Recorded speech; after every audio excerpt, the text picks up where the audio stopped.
과학적인 근거는 없다고 하지만 저는 이 예화가 자주 생각납니다. 미지근한 물에서 죽어가는 개구리 이야기. 펄펄 끓는 뜨거운 물에 개구리를 넣으면 곧바로 튀어나오지만 미지근한 물에 넣고 서서히 온도를 올리면 죽는다. 잠이 들어서. 여러분, 우리는 영혼의 잠에 빠져 있지 않습니까?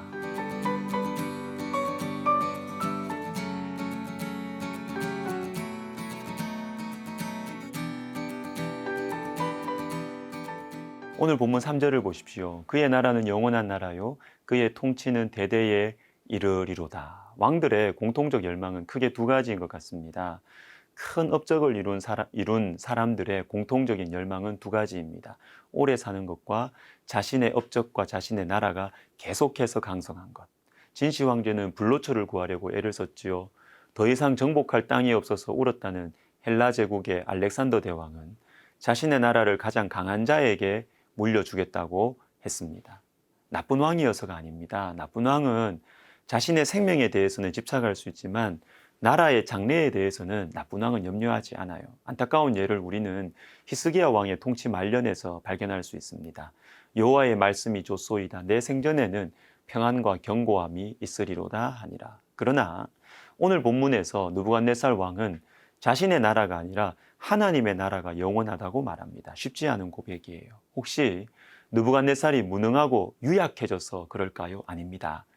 70년 정도의 짧은 기간이었지만 고대 근동 지역을 호령했던 바벨론 제국은 강력했습니다. 이 바벨론 제국의 대표적인 왕이 느부갓네살입니다. 그 이후의 왕들은 사실 좀 지지부진해요. 느부갓네살은 강력하고 지혜로운 지도자였습니다. 자신의 나라에 대한 애정이 각별했을 것입니다. 그러나 이 왕이 자신의 나라가 아니라 하나님의 나라가 영원할 것이라고 말하는 것입니다. 우리 한 가지 더 생각해 보겠습니다. 평강을 깨우는 하나님의 손길입니다. 오늘 말씀은 유명한 느부갓네살의 꿈이에요. 이 꿈은 느부갓네살의 장래에 대한 것입니다. 10절부터 12절을 보시면 땅의 중앙에 한 나무가 있는데 하늘에 닿을 정도로 높았고 잎사귀와 열매가 풍성해져서 많은 동물들이 그 안에 깃들었습니다. 이것은 느부갓네살의 현재 모습이죠. 능력과 지혜가 많은 권력자의 현재 모습. 그런데 13절부터 꿈의 분위기가 바뀝니다. 그 크고 높고 풍성한 나무가 잘려버려요. 나무에 깃들어 있던 생명체들이 날아가 버립니다. 왜 이 꿈을 보여주실까요? 그리고 언제 이런 꿈을 보여주시겠습니까? 4절을 보십시오. 느부갓네살이 내 집에 편히 있으며 내 궁에서 평강할 때에. 여러분, 편하고 평강할 때입니다. 그리고 14절을 보십시오. 그가 소리질러. 하나님께서 소리를 지르십니다. 그냥 말씀하셔도 되는데 소리를 지르세요. 왜? 느부갓네살을 향하신 하나님의 호소죠. 깨어나라. 영적인 잠에서 일어나라는 것입니다. 아모스 1장 2절에서도 하나님께서는 소리를 지르십니다. 여호와께서 시온에서부터 부르짖으시며 예루살렘에서부터 소리를 내시리니. 아모스 선지자는 남유다 출신인데 북이스라엘에서 하나님의 말씀을 전했습니다. 그런데 그를 통해서 전해진 말씀은 부르짖으시는 하나님의 모습이었어요. 특별히 아모스 선지자를 들어 사용하신 시대는 북이스라엘의 제2의 전성기였던 여로보암 2세가 다스리던 때였습니다. 부유했습니다. 강성했습니다.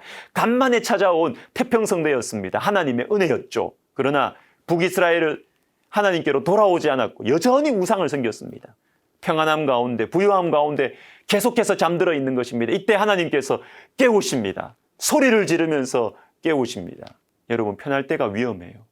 물론 평안은 하나님의 선물입니다. 그러나 그 평안함 가운데 영혼의 잠에 빠져들기가 쉽습니다. 다윗이 언제 넘어졌습니까? 크고 무서운 골리앗과의 싸움 때문이 아닙니다. 자신을 죽이려는 사울왕 때문에 잠든 게 아니에요. 넘어진 게 아니에요. 사무엘하 11장 2절 저녁 때에 다윗이 그의 침상에서 일어나 왕궁 옥상에서 거닐다가 그곳에서 보니 한 여인이 편안할 때입니다. 어려움이 없을 때, 문제 없을 때 우리 영혼이 잠이 듭니다. 기도하기 싫죠. 기도하지 않아도 살만하기 때문입니다. 그러면서 영혼의 깊은 잠에 빠져들기 시작하는 것입니다. 하나님께서는 우리를 영적인 잠에서 깨우십니다. 느부갓네살이 편할 때, 평강할 때 두려운 꿈을 허락하시는 것처럼, 그것도 소리를 지르시면서 경고하시는 것처럼 저와 여러분도 깨우십니다.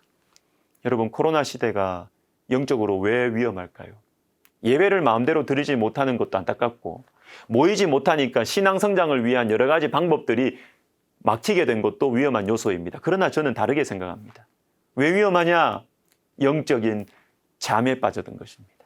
그런 일이 생기면 안 되겠지만 만약 우리 몸에 큰 중병이 걸렸다고 해봅시다. 암 선고를 받았다고 해봐요. 또는 IMF 때처럼 사업이 망하거나 그리고 있어서는 안 되지만 우리나라에 전쟁이 일어났다고 해봅시다. 교회는 불이 붙을 겁니다.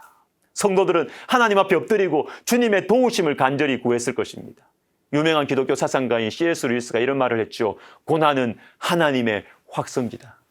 고난의 시기에 하나님의 음성이 더 크게 들려옵니다. 고난의 때 우리의 영혼은 생기를 찾습니다. 기도에 불이 붙습니다. 하나님을 바라봅니다. 그러나 코로나 시대 저와 여러분은 하나님을 간절히 바라보지 않습니다. 그렇게 하지 않아도 타당한 이유들을 가지고 있기 때문입니다. 너무나 합당한 이유들을 가지고 스스로 영적인 잠에 빠져 들어갔습니다. 사랑하는 여러분, 이제는 일어나십시오. 잠에서 깨어나십시오. 일어나라 빛을 발하라. 이는 내 빛이 이르렀고 여호와의 영광이 내 위에 임하셨음이니라. 하나님께서 우리에게 외치고 계십니다. 일어나라고. 여러분, 일어나야 할 때입니다. 기도하겠습니다. 하나님 아버지, 여러 가지 이유들로 잠들어 있는 우리의 심령 주님의 말씀으로 깨워주시니 감사합니다. 이제는 일어나겠습니다. 새롭게 시작하겠습니다. 주님, 우리에게 은혜를 베풀어 주시옵소서. 예수님의 이름으로 기도하옵나이다. 아멘.